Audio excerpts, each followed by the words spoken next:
Hello বন্ধুরা, আসসালামু আলাইকুম।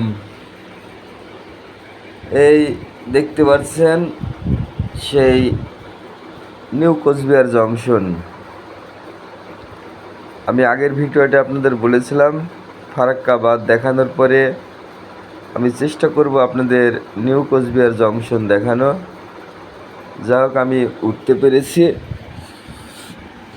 আমি এইমাত্র উঠে দেখছি নিউ কোচবিহারের ট্রেনটা অলরেডি ঢুকে গেছে। এখন এই দেখতে পাচ্ছেন আমাদের ট্রেনের যাত্রীরা নেমেছে। আসলে আমরা যে ট্রেনে আসছি এটা দূরপাল্লার ট্রেন না, কারণ এটা শিয়ালদহ থেকে নিউ আলিপুরদুয়ার জংশন পর্যন্তই। তো ওই পাশে আর কোথাও যাবে না। এদিকে আরও অনেক রাজ্য আছে, যেমন আসাম, মেঘালয়, ত্রিপুরা, মণিপুর, মিজোরাম, নাগাল্যান্ড, এইগুলো আর কি। 7-8টা প্রদেশ এখনও এদিকে আছে উত্তর দিকে। তো অনেক ট্রেন সেদিকে যায়, সেগুলো হয়তো 4 দিনের বা 3 দিনের জার্নি হয়। তো আমার জার্নিটা দেখুন, আমি 2:15 উঠেছি, এখন 6:15 মতো বাজে। এই 6:15, সকাল 6:15, তার মানে সারা রাত গেছে, ওই দিনের বাকি অংশটুকু গেছে। তার মানে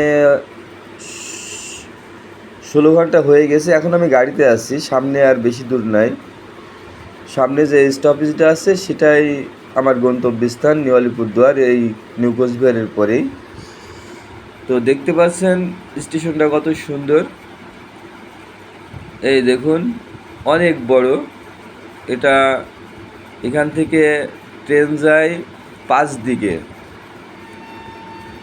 একটা দিক থেকে আমি আসলাম, সেটা হচ্ছে কলকাতা, আর আরেকটা দিকে ট্রেনটা যাবে, সেটা হচ্ছে আসাম।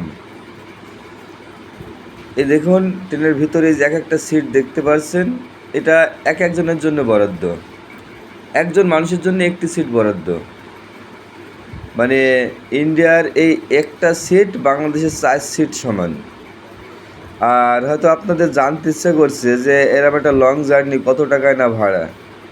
আসলে ভাড়া মাত্র 390 টাকা।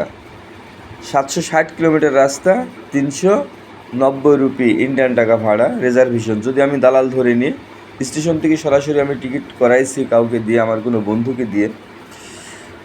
না, দালাল ধরলে হয়তো আরও 100-200 টাকা বেশি লাগতো, বা অনলাইনে করলেও লাগতো। এই দেখুন, ট্রেনটা ছেড়ে দিচ্ছে। কটা বাজে? 6:15 মতোই। তো আর মোটামুটি 25 মিনিট পরেই আমার গন্তব্যস্থান নিউ আলিপুরদুয়ার জংশন। আমি সেটা আপনাদের দেখানোর চেষ্টা করব পরবর্তীতে ভিডিওতে। দেখুন, স্টেশনটা অনেক বড় স্টেশন, আর যে কতগুলো লাইন আছে, সম্ভবত 20-25টা লাইন তো আছেই। তো দেখুন, আস্তে আস্তে আমি নিউ কোচবিহার পার হয়ে চলে যাচ্ছে। এই যে দেখুন, অনেক দিক দিয়ে রোড গিয়েছে। স্টেশনটা আরও যেমন বড়, মানে দৈর্ঘ্য প্রস্থ সব দিক থেকে বড়। তো সবাই ভিডিওটি লাইক, শেয়ার, কমেন্ট করবেন। খোদা হাফেজ।